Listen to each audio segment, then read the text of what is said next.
नमस्ते, मैं doctor Pinal Rana, Nirogalaya Ayurved hospital, Surat, Gujarat से।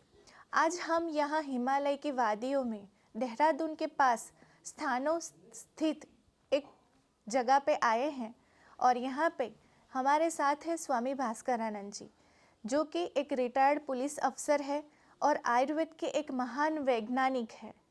ही इज़ अ रिसर्चर और आयुर्वेद के बहुत बड़े ज्ञानी हैं। तो आज हम इनके साथ चर्चा करेंगे सिजेरियन सेक्शन के बारे में।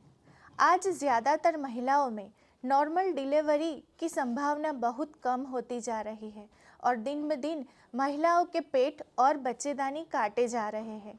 तो क्या ऐसी कोई तरकीब है, ऐसा कोई इलाज है जिससे कि गर्भाशय को काटने से रोका जा सके और नॉर्मल डिलीवरी की संभावना ज़्यादा हो जाए?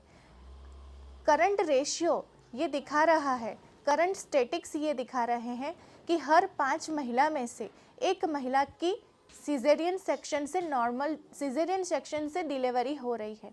हर 5 महिला में से एक महिला की सिजेरियन से डिलीवरी हो रही है और सिजेरियन की डिलीवरी की वजह से इसके लॉन्ग टर्म साइड इफ़ेक्ट में लोअर बैक पेन का होना, हार्मोनल इम्बैलेंस होना, सिजेरियन के बाद कई बार माताओं को दूध ना आना। इसके अलावा सिजेरियन की हुई महिलाओं में ज़्यादातर 40 या 45 साल की उम्र में हिस्टेरेक्टोमी यानी कि गर्भाशय का निकाल देना, यह सारी जटिल समस्याओं का सामना करना पड़ रहा है। तो आज से 10 या 15 साल पीछे जाएं तो महिलाओं को सिजेरियन क्या था पता नहीं था। अधिकतर महिला ऐसे ही नॉर्मल डिलीवरी से बच्चे को जन्म देती थी। तो आज हम भास्करानंद जी से जानेंगे कि नॉर्मल डिलीवरी होने के लिए आयुर्वेद में क्या ऐसे कोई उपचार है जिससे कि सिजेरियन सेक्शन को रोका जा सके और नॉर्मल डिलीवरी से माता और बच्चा दोनों का स्वास्थ्य सुरक्षित रखा जा सके। बहुत ही शानदार प्रश्न आपने महिलाओं के लिए किया है। इससे बहुत लोग लाभान्वित होंगे। देखिए, दुनिया का ऐसा कोई रोग नहीं है जो आयुर्वेद से ठीक न हो जाए। जी। और जो रोगों को ठीक करने का जो तरीका है उसके 4 पार्ट हैं। पहला है संशोधन, दूसरा है संशमन, तीसरा है डाइट मैनेजमेंट और चौथा है लाइफ स्टाइल। किसी भी रोग को ठीक करने के लिए इन अगर 4 तरीकों को इस्तेमाल किया जाएगा तो निश्चित रूप से हर रोग ठीक हो जाएगा। जहाँ तक ये शल्य चिकित्सा की बात है, जिससे बच्चे बाहर आते हैं माँ के पेट से, इसकी आवश्यकता हालांकि हमारे शास्त्रों में लिखी गई है, लेकिन वो विषम परिस्थितियों में। जी। अब इसे आम तरीके से लोगों ने स्वीकृत कर लिया है। उसके कारण भी हैं। जो माताओं का दिनचर्या है वो बड़ा डिफेक्टिव हो गया है। जी। होता क्या है कि जो जरा से मिडिल वर्ग में महिलाएं आ जाती हैं और जहाँ रहन सहन का स्तर थोड़ा ऊंचा हो जाता है तो हर आदमी एसी लगाता है, मशीनों से काम करते हैं, तो महिलाएं परिश्रम नहीं कर पाती। परिश्रम न करने से उनके शरीर में अनेकों टॉक्सिन्स खड़े हो जाते हैं, पसीना आता नहीं है। जो महिलाएं सर्विस करती हैं वो घर में एसी है, कार से एसी है और ऑफिस में एसी है। जी। इस तरह से जिनके पास पैसे हैं वो काम वाली लगा लेती हैं, काम करने वाली, और स्वयं वो काम नहीं करना चाहती। उसका कारण चाहे ना कि कभी कभी तो उनकी व्यवस्था भी होती है, अन्य कार्यों में ऐसी उलझी रहती है कि उन्हें आवश्यकता है किसी सेविका की। जी। तो लाइफ स्टाइल इस तरह का हो गया है कि आम महिला परिश्रम से शारीरिक परिश्रम कम करती हैं। जैसे पहले आपको याद होगा कि माताएं पूरे घर के लिए आटा पीसती थी चक्की पर। जी। सुबह 4 बजे 3 बजे जग गई और पूरे घर के पूरे परिवार के लिए वो आटा पीसती थी। उस आटा पीसने में आप समझिए कितना अच्छा व्यायाम होता था। मैंने देखा है, अपनी माँ को भी मैंने देखा है कि जब वो आटा पीसती थी तो पसीना पसीना हो जाती थी। जी। इसके साथ साथ जब वो हाथ उनका चलेगा, व्यायाम होगा, साथ में ये कट प्रदेश भी घूमता है। जी। और कट प्रदेश घूमने से जो हमारे अंगों की फ्लेक्सिबिलिटी है,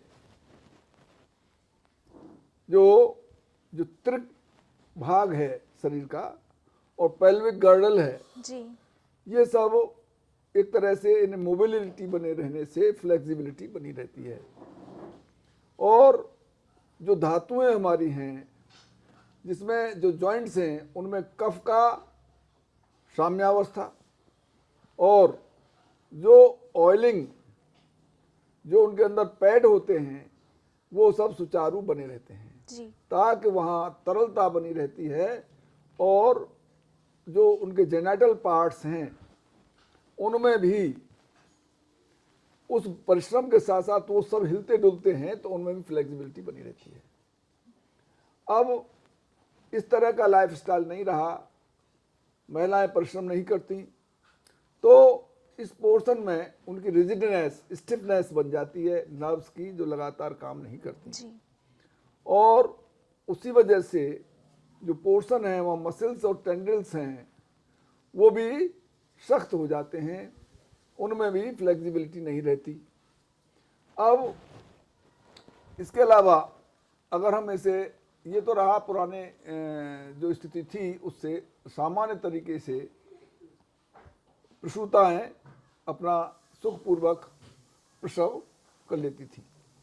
लेकिन हमने ये भी देखा, देखिए कुछ लोग जो सड़कों पर लोहा पीटने वाले देखे होंगे आपने, भूबरिया इस तरह के लोग जो घूमते हैं और लोहा पीटते हैं, जी। उनकी महिलाएं आज भी, उनकी महिलाएं लगभग 90% महिलाओं के स्वाभाविक प्रसव होते हैं। क्यों? वो हथौड़ा चलाती हैं, लोहा पीटती हैं और इतना काम करती हैं वो कि उनका शरीर सुदृढ़ बना रहता है, उनके अंग फ्लेक्सिबल बने रहते हैं।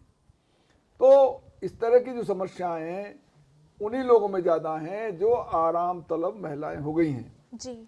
अच्छा, ये तो रहा उनका दिनचर्या का व्यवस्था। अब ऐसी स्थिति में हमारे जो आयुर्वेद में व्यवस्था दी गई है, कुछ ऐसी औषधियाँ दी गई हैं कि वो उस पोर्शन की मसल्स को लूज कर देती हैं और जो हमारी आपान वायु है, उस आपान वायु के प्रवाह से ही इनका बच्चे का निष्कासन होता है। तो ये देखो, मैं 2 जड़ी आपको दिखाता हूँ। इसे ये देखिए, ये है एक लांगली। जी। ये जड़ है, इसको अग्निशिखा भी कहते हैं और इसको लांगली भी कहते हैं और इसको किरकिचियाव कहते हैं लोकल भाषा में। जी। तो इसका अगर पेड़ू भाग पर लेप कर दिया जाए अथवा करधनी बांध के नीचे इसे बांध दिया जाए, तो इससे प्रसव बहुत ही आसानी से, बिना किसी शल्य चिकित्सा के प्रसव आसानी से हो जाएगा, बिना किसी तकलीफ के, और तत्काल हो जाएगा। यानी नाभि के नीचे इसके पेस्ट बना के लगा दो या इसे बांध दो, बांध दो। ठीक। तो ये तांत्रिक भी पौधा है और इसके जो गुण हैं वो बहुत ही उपयोगी हैं। और इसके अलावा इसको अग्निशिखा भी कहते हैं और किरकिचियाव भी कहते हैं लोकल भाषा में। इसको आयुर्वेद में इसको लांगली कहते हैं और कलिहारी भी इसी को कहते हैं। और कहीं कहीं इसका नाम विशल्यकर्णी लिखा है। जी। विशल्यकर्णी। जी। विशल्यकर्णी भी है और कलिहारी भी है और अग्निशिखा भी है, किरकिचियाव है। तो ये मिल जाता है। और इसके पौधे देखो इतने इतने बड़े होते हैं, जैसे देखा है, और करीब करीब इसी तरह के उसके पत्ते होते हैं।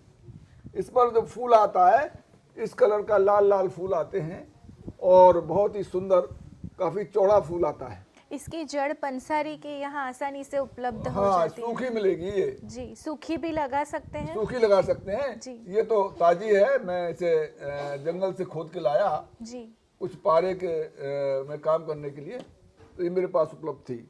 सूखी को पेस्ट बना करके पानी में फिर लेप लगा सकते लगा सकते हैं, जी। आप वैसे ही बांध सकते हैं हैं। जी, तो भी वो काम करेगी। इसके अलावा दूसरी जड़ी है, ये बड़ी, आपको सभी जानते हैं इसे, इसको कहते हैं चिटचिटा, अपामार्ग, लठजीरा, पुटकुंडा, अद्धाझारा, ओंगा, इसके अनेकों नाम हैं। और इसका भी जो काम इसका है वही काम इन जड़ों का है। इसकी जड़ बांध दीजिए, प्रसव आसानी से हो जाता है। जी, ये भी कमर के भाग पे ही कमर के भाग में बांधना है, लेकिन ध्यान रहे इन दोनों औषधियों में कि जैसे ही प्रसव हो जाता है इसको तत्काल हटा दें। जी, अगर विलंब किया जाएगा तो यूट्रस का इंटरनल पार्ट बाहर आ जाएगा। जी, तो इतना सावधानी की आवश्यकता है।